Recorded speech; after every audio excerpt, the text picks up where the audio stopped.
بسم الله الرحمن الرحيم. والفجر وليال عشر والشفع والوتر والليل إذا يسر هل في ذلك قسم لذي حجر ألم تر كيف فعل ربك بعاد إرم ذات العماد التي لم يخلق مثلها في البلاد وثمود الذين جابوا الصخر بالواد وفرعون ذي الأوتاد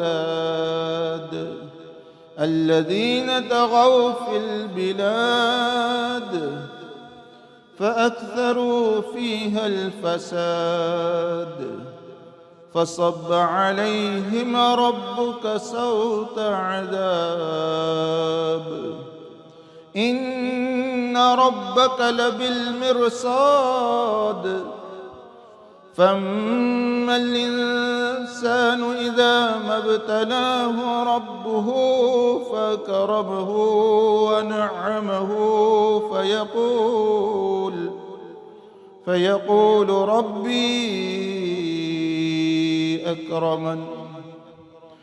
وأما إذا ما ابتلاه فقدر عليه رزقه فيقول ربي أهانن كلا بل لا تكرمون اليتيم ولا تحاضون على طعام المسكين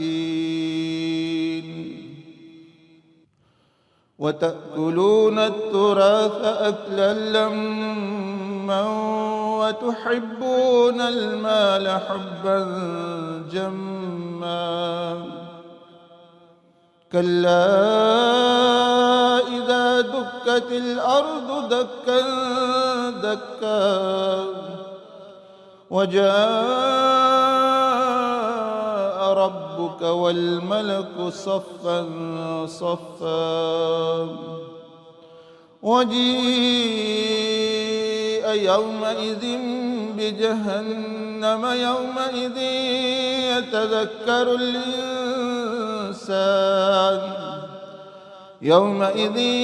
يتذكر الإنسان وأنى له الذكرى يقول يا ليتني قدمت لحياتي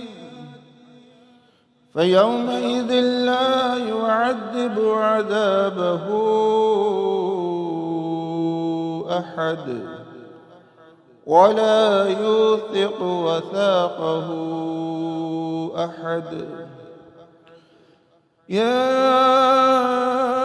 أيتها النفس المطمئنة ارجعي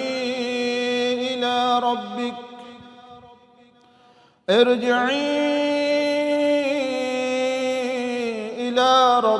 راضية